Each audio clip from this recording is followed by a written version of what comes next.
Hi, my name is Kid and welcome back to my YouTube channel. I do not have an intro, so this is what you're getting. I haven't uploaded in literally a year. What else is fucking new? But I figured a year is a good timeline to jump into possibly, maybe, making more frequent content. We'll get into that. I'm gonna do a fun little life updates and lessons from the past year because I don't want to say this has been a stinker, but karma fucking has it out for me. I don't know what I did to anger the gods, but they are grabbing onto my balls and they are yanking them. But I do have a little bit of a fun little timeline written up to keep me on track. So let's fucking get into it. As I mentioned before, I have moved out. I have been living on my own, in quotations, for a year now, and it's been fucking amazing. What I have written down in my timeline is, moved out, good for me. I love my roommates and endless sleepover vibes. I don't know if I'm gonna keep her in any of the edits, but I do have, my roommate is literally doing homework on my bed right now because we have a healthy codependent relationship. And it's very fucking normal. No, but I do think moving out has been like a game changer for my mental health. Obviously, all the problems haven't been addressed and it hasn't been an end-all cure-all to mental illnesses and just general other issues that are like in my life or tend to peak out in my life frequently. That's so vague. I'll get into it. So I initially moved here and it was a funny haha joke with my friends being like, oh yeah, I'll just transfer over to the school over here and it'll be my excuse to like do my next step of life and have some sort of freedom and feel like an adult. But when I started that new school, I didn't know that it was gonna give me like 8 billion problems. The transfer process should have been pretty smooth because it was a UW school to a UW school, which is basically just like this big connection of all of these main Wisconsin colleges. But I transferred from UW school to a UW school thinking, oh, they kind of should have all of the same curriculars or similar classes that should transfer over and not like fuck up my progress. And when I was on a phone call, you know, discussing my transfer and my classes with my financial advisor at the new school, she was like, yep, no, everything's fine. Don't worry about it. Everything's transferred over. Here's a list of the things you still need to take to graduate and get your major, which was graphic design. And then I got my class schedule and I was taking the same classes I took at my old school. So I called up the same financial advisor and said, hey girl, I've taken these classes. Because one of them was the sculpture class, and I fucking am not a sculptor. I don't know what about it makes me so irrationally angry. I just don't like doing 3D art. So the fact that I had to do another sculpture class when that was like the one that I got through the semester before really like tipped me over the fucking edge. And then she proceeded to tell me that like 3 of my classes didn't transfer over and that I had to stay at that school for 3 to 4 years, which is, you know, a whole degree when I was already halfway done at the old school. So that was the main issue that I had there. That was like, oh, I don't want to stay here. I don't want to restart my whole ass degree for a school that I don't like as much.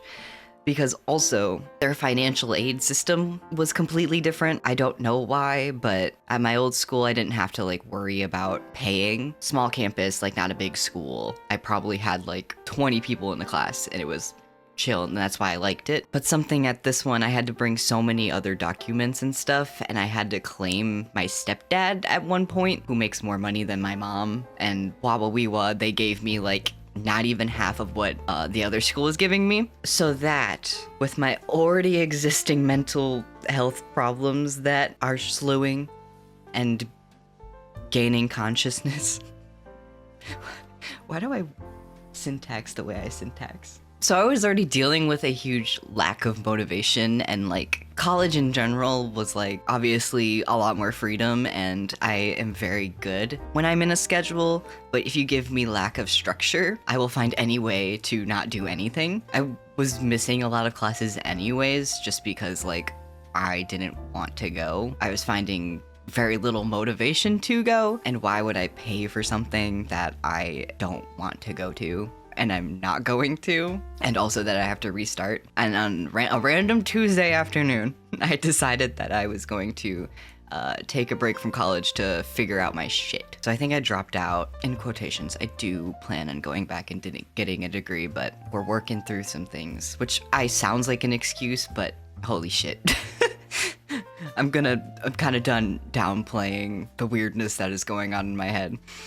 So I started taking a break from school, and that was like, cool, I can work more and I can start seeing a therapist, which I did. Like, I started talk therapy, which was fine. I ran into some issues there too. Just like talking about your emotions is super good, but it wasn't getting down to like the roots of my issues. So when the new year and stuff ran around, I was like, I'm actually gonna have a resolution this year, and that is to focus on my mental health. And that shit is still a work in progress. I'm in the middle of a lot of mental health progress right now. Like, I have a lot of things scheduled, and I'm gonna get some diagnoses. And when all of that comes together, I'll make a separate video so I don't have to talk about that so much right now. Just know that I am getting the help I need, and it's gonna be amazing. Take care of yourself and your feelings, otherwise everything else around you will fall apart. And never feel like you're being dramatic for the feelings that you're feeling, because holy shit, that shit adds up. And even if it doesn't feel significant, normal brains don't work like that. People are like able to wake up and do things. That's normal. So if you're like me and you're not waking up and like feeling normal, chances are that something's probably a little wrong, but I'm not a professional, so don't do with that information what you will. I'm not a professional. When I did move out, I did exit a pretty long-term relationship for the sake of the other party and myself. I won't get into, but just know that it wasn't good. And I realized that I was compromising a lot of myself, which is a big theme in my life recently, is that I compromise my own feelings for people. So over the past, oh my God, it's been a year. I've entered the dating scene. I've been in the dating scene. I've exited it. I've tested the waters, and I've been through hell and back. I don't know what it is about the dating scene right now, but making genuine connections right now is like, I don't want to say humanly impossible, but it's dystopian as fuck. Back in ye old days, I don't know, people were just like out in third spaces all of the time, it feels like. And now everyone, especially post quarantine, is like, at least I am very much a homebody, like, and the only places you can really go and meet people right now, it seems like, is like bars and stuff, which I'm a grandpa. My friends call me Peepaw. I like to be home early. I don't like to be out super late and every night. It's just not the type of person I am, and it's not the type of person I ever will be. So my only options for like meeting new people when I'm not in school and I'm not someone that goes out is like dating apps.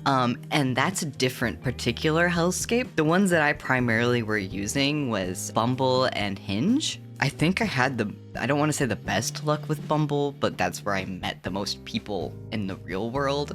Bumble, if you're watching this, I have a particularly bone to pick with you. I would like to possibly joust to the death for the people that you introduced me with. I don't know. I'm not blaming just the app. Obviously, I don't have the best sense of judgment when it comes to people. My taste is particularly questionable. I would say most of my friends would describe it as. Let's ask the council. How is my taste in men? Awful. Terrible. A bit of both. Awful and terrible. I found myself in something people would call situationships. There's a time and a place for situationships. I think if it's consenting on both parts, there should be no issue. My roommate's giggling because she knows what I'm dancing around, but I'm not gonna name names. I don't know what it is with men, particularly. Side tangent, I've been on testosterone for 2 years now, obviously, since it's been a year since my year of like being on T-Update. I've been shifting over to dating mostly men and masculine non-binary people, and just like, so a lot of the stories have to be with men. And oh boy, do I wish I wasn't attracted to men. But I was finding myself in a lot of situationships with people, the questionable, I would say questionable people, but I want to say that I have a sense of whimsy to me where I see the good in everyone. A part of me will always try to convince myself that I'm this most like cold-hearted, mean motherfucker, a hater to my core. I think it's a little bit of a defensive tactic to think that I'm just a very mean person. To my core, I am a lover. I'm a very soft and emotional, and I don't want to say empathetic person because the word empathetic is dragged through shit. But I care about a lot of people, and like if I make a connection with someone, especially along the lines of a relationship, it's very hard for me to be like, hey, actually, this isn't good, and you're actually a really shitty person. But like the first big situationship I had off of a dating app, I was literally like bullied in this relationship. It was awful. Like he made me cry on an occasion. A man has never made me cry. I let a man make me cry, and then I still like hung out with him after that for like a good month or so. So I like cut things off. This like all occurred back in like late February, early March is kind of, I think, when I decided to actually stand up for myself and be like, I think I was very nice about it. I was like, hey, we're having issues with communication. We both agreed that being in a situationship and not being in a relationship was fine, and I was okay with those terms. But he just kept sending me things alluding to us being in a relationship, but then backstepping on it, and there was just like a lot of not clear communication, which I wasn't okay with. And I finally stood up for myself and was like, hey, this is over. It should have been over when you were belittling me and treating me like shit. But then the communication issues is apparently when I decided to draw the line. So after that, I kind of just like, I didn't swear off dating, but I wasn't like actively liking and trying to match with people and like starting conversations, which no one tells you how goddamn exhausting it is to have 8 conversations with 8 people that like go nowhere. I don't know. I'm just not fun to text. I love to text someone like I've known them my whole life. So I go in guns blazing and I don't hide any of my chaotic personality. But like some people would still somehow make me dry in a conversation. Exhausting to try to make any emotional connection on any one of these apps. A lot of the time it doesn't even feel like other people want to. It's we gotta change the dating game because I'm so over it. And every one of my friends, or a lot of my close friends, are in like long-term relationships, and then I'm just like, hey gang. So after that, I didn't have any worthwhile connections. And then I met this one man who unironically did diagnose me with ADHD. I think that's the only thing that good that ever came of that. This guy I was seeing, which is like a few months later, it only like lasted like a month, but Jesus Christ. The first time we hung out, all intentions were on the board and it was fine. And I was like, oh, okay, this is like someone who actually wants a relationship. And I am leaning towards wanting a relationship, so I'm glad we're both on the same page. But obviously, you hang out with someone more. You go on dates and like you bring it up later. But we both had the same end goal. So we would like hang out and it would be fine. You know, looking back on it, obviously I realized that like it wasn't all sunshines and rainbows, and I was looking through, you know, rose-tinted glasses, kind of. Just excited that I found someone that wasn't wanting a like situationship, and like I felt like something was going somewhere, and that was exciting to me because that's what I wanted. Then out of nowhere, dude literally ghosted me. Like we hung out like a few days before, literally like 2 days before, and then he ghosted me, and it was crazy. Hey, if you're watching this, thanks for diagnosing me with ADHD because I'm getting that looked into. After that, I actually did delete a good amount of dating apps just to be like, you know what? I'm just gonna take a step back. I'm gonna do what people in long-term relationships tell me. That doesn't mean jack shit, by the way, is it'll come when you're not looking for it. So sorry. I would go on to them here and there and just like be silly and goofy because like some of the shit people send you on Hinge is fucking hilarious. I have an album. Let me read some of them. Here are some of the things that people have led with on Hinge. Some person said, I'd put a picture of you in a locket and wear it while I die in a war, which is a pretty good opener line.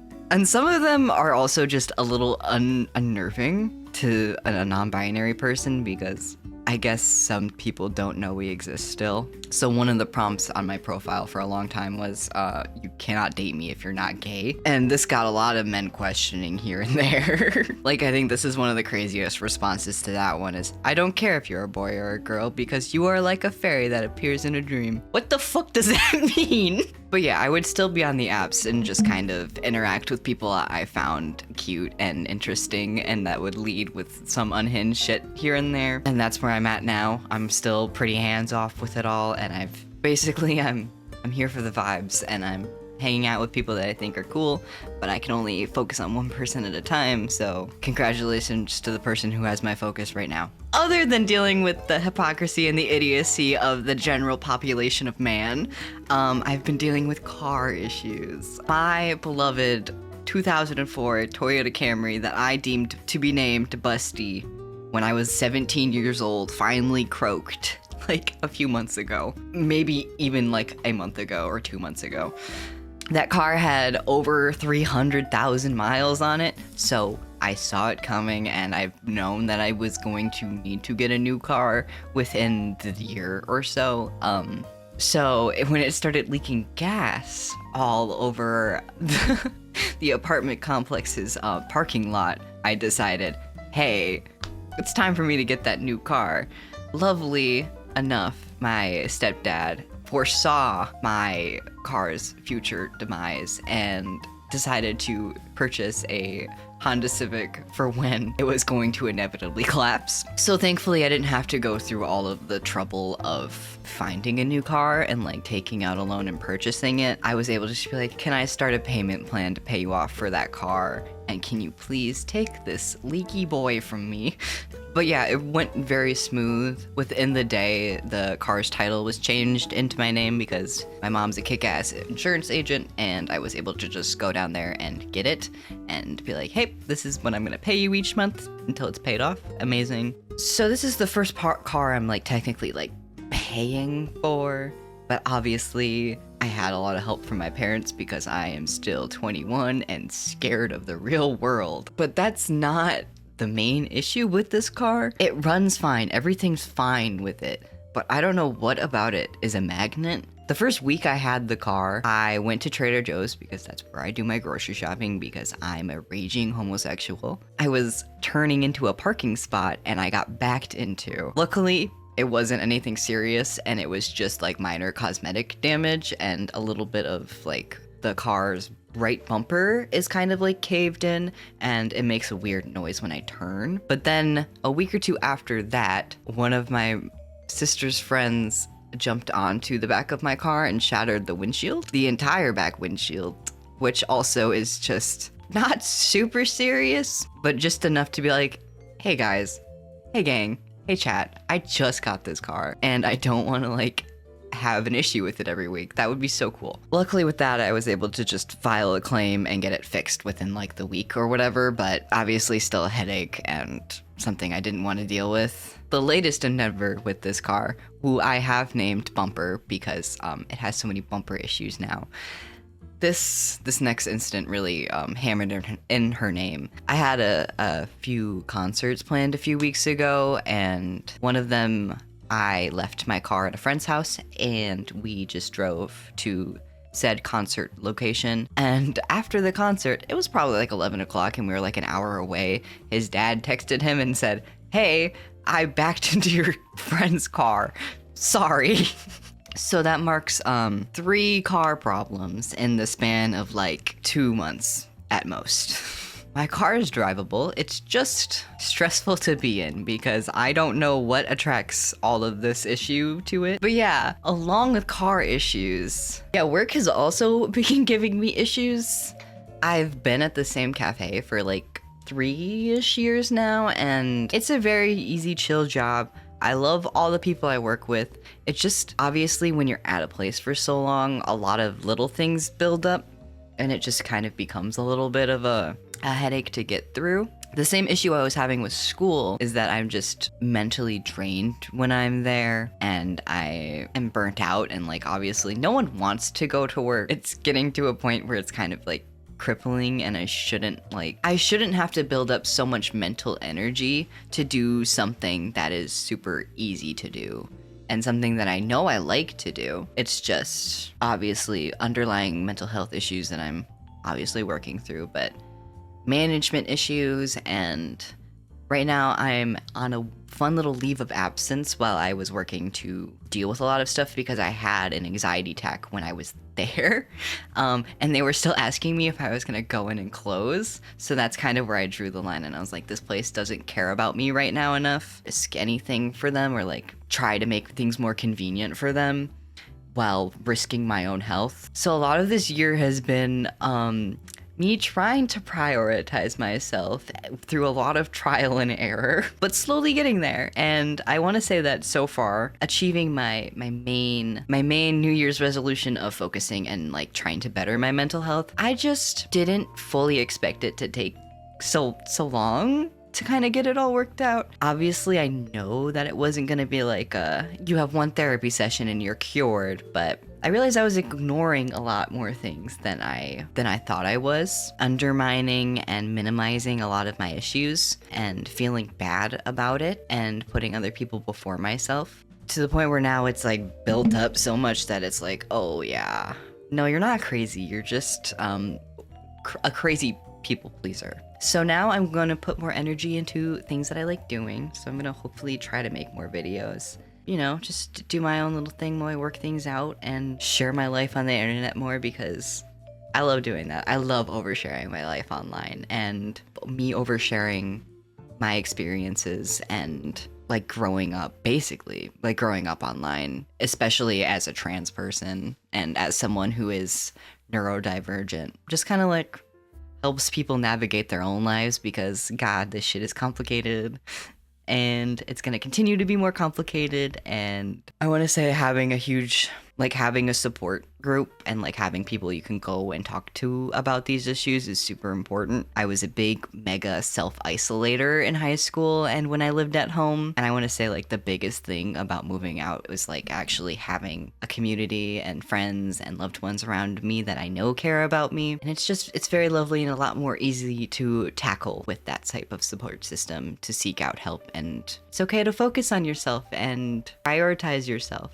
Other than that, that's my vague outline of what's been going on in my life personally for the past year or so. As always, subscribe if you want to see me pop up in your recommended here and there. Like the video if you like it, dislike it if you don't like it, leave a comment if you want to. I really don't care, but hopefully you'll see my face a little more frequently now, and I will keep you updated on what's going on in my life, against your will, because that's what I love to do. I hope you have a wonderful evening, morning, or afternoon. But I'll see you.